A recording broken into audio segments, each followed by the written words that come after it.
എല്ലാവർക്കും നമസ്കാരം. ചാനലിലേക്ക് സ്വാഗതം. ഇന്ന് നമ്മൾ തയ്യാറാക്കുന്നത് പപ്പായ ഹൽവയാണ്.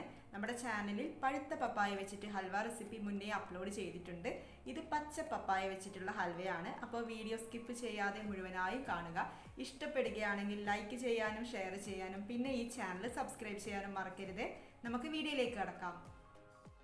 ഇവിടെ ഒരു അടികട്ടിയുള്ള നോൺ സ്റ്റിക്ക് പാത്രം എടുത്തിട്ടുണ്ട്. അതിലേക്ക് 1 ടേബിൾ സ്പൂൺ നെയ്യ് ഒഴിച്ചു കൊടുക്കാം. എന്നിട്ട് ഇതിലേക്ക് പപ്പായ ചേർത്ത് കൊടുക്കണം.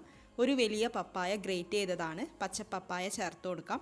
എന്നിട്ട് 1-2 മിനിറ്റ് മീഡിയം ഫ്ലെയിമിൽ വെച്ചുകൊണ്ട് വഴറ്റിയെടുക്കാം.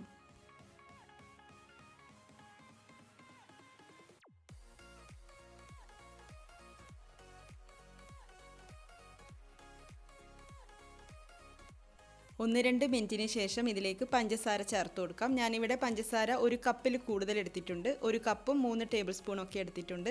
പച്ച പപ്പായ ആണല്ലോ, അപ്പോൾ അതുകൊണ്ട് തന്നെ കുറച്ച് കൂടുതൽ പഞ്ചസാര ചേർത്ത് കൊടുക്കാം. ഇനി ഈ പഞ്ചസാര ഒന്ന് മെൽറ്റായിട്ട് വരട്ടെ.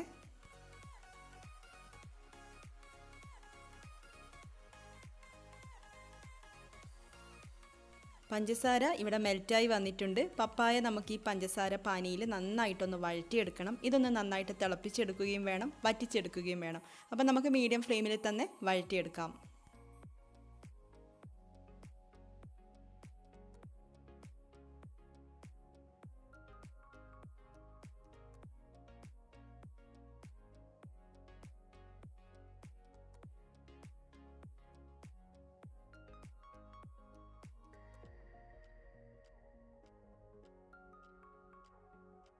പഞ്ചസാരയൊക്കെ ഇവിടെ വറ്റിച്ചെടുത്തിട്ടുണ്ട്. ഇനി നമുക്കിതിലേക്ക് പാൽ ഒഴിച്ചു കൊടുക്കണം.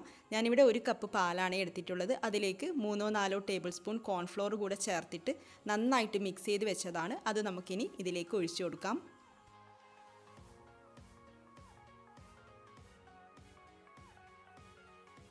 പാലും കോൺഫ്ലോറൊക്കെ ഒഴിച്ച് കഴിഞ്ഞാൽ പിന്നെ ഹൈ ഫ്ലെയിമിലൊന്നും ഇടാൻ പാടില്ല. ലോ ടു മീഡിയം ഫ്ലെയിമിൽ ഇട്ടുകൊണ്ട് നന്നായിട്ട് ഇളക്കി കൊടുക്കണം. കോൺഫ്ലോറിൻ്റെ ആ ഒരു റോ ടേസ്റ്റ് ഉണ്ടാവും, അതൊക്കെ ഒന്ന് മാറി വരട്ടെ. അതിൻ്റെ ഇടയിലായിട്ട് ഇതുപോലെ നെയ്യ് ഒഴിച്ചു കൊടുക്കാം. ഇപ്പോൾ ഞാനിവിടെ 1 ടേബിൾ സ്പൂൺ നെയ്യ് ഒഴിക്കുന്നുണ്ട്. അപ്പോൾ നമുക്കൊരു ലോ ടു മീഡിയം ഫ്ലെയിമിൽ ഇട്ടുകൊണ്ട് നന്നായിട്ട് ഇത് ഇളക്കി കൊടുത്തുകൊണ്ടേ ഇരിക്കാം.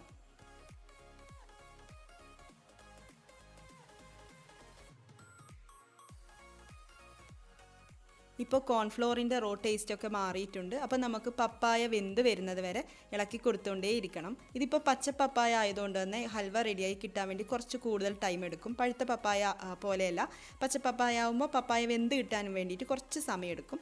അപ്പോൾ നമുക്ക് ഇങ്ങനെ ഇടയ്ക്കിടയ്ക്ക് നെയ്യൊക്കെ ഒഴിച്ചു കൊടുത്തുകൊണ്ട് ഇളക്കി കൊടുത്തുകൊണ്ടേ ഇരിക്കാം. 1/2 ടീസ്പൂൺ മുതൽ 1 ടീസ്പൂൺ വരെയൊക്കെ ഏലക്ക പൊടി കൂടെ ചേർത്തിട്ട് ഇളക്കി കൊടുക്കാം.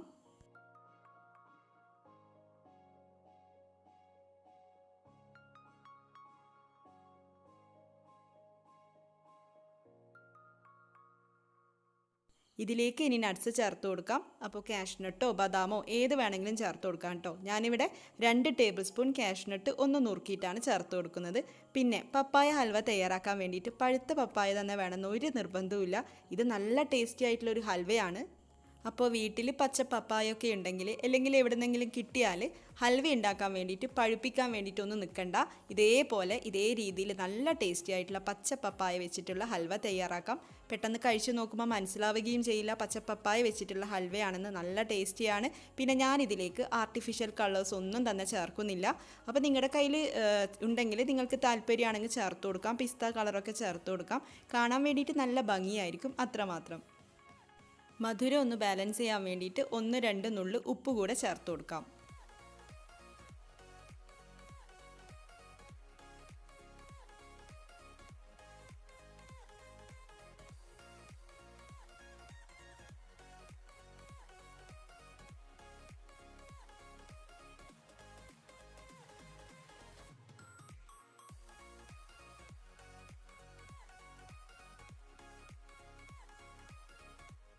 ഇതിവിടെ സൈഡിൽ നിന്നൊക്കെ വിട്ട് വരുന്നുണ്ട്. പക്ഷേ പപ്പായ നന്നായിട്ട് വെന്ത് വരണം, അതാണ് അതിൻ്റെ കറക്റ്റ് പാകം.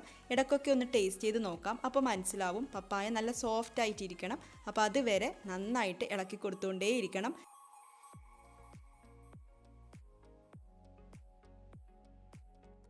പപ്പായ ഇവിടെ ഇപ്പോൾ നല്ല സോഫ്റ്റായി വന്നിട്ടുണ്ട്. ഞാൻ ടോട്ടൽ 5 ടേബിൾ സ്പൂൺ നെയ്യാണ് കേട്ടോ ഒഴിച്ചു കൊടുത്തിട്ടുള്ളത്. ഇനി നമുക്ക് ഫ്ലെയിം ഓഫ് ചെയ്ത് കൊടുക്കാം. എന്നിട്ട് ഇത് വേറൊരു പാത്രത്തിലേക്ക് മാറ്റാം. ഞാനിവിടെ ഒരു കേക്ക് ടിന്നിലേക്ക് കുറച്ച് നെയ്യൊക്കെ ഒന്ന് തടവി വെച്ചിട്ടുണ്ട്. അതിലേക്ക് നമുക്കിനി ഇത് ഒഴിച്ചു കൊടുക്കാം.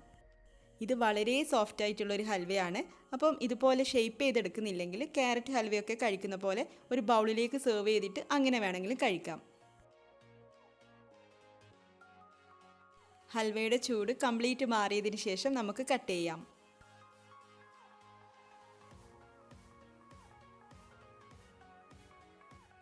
അപ്പോൾ എല്ലാവരും ഈ ഒരു ഹൽവ ഒന്ന് ട്രൈ ചെയ്ത് നോക്കിയിട്ട് നിങ്ങളുടെ അഭിപ്രായം കമൻസിലൂടെ അറിയിക്കാൻ വേണ്ടിയിട്ട് മറക്കരുതേ. നമുക്ക് അടുത്ത വീഡിയോയിൽ കാണാം. താങ്ക്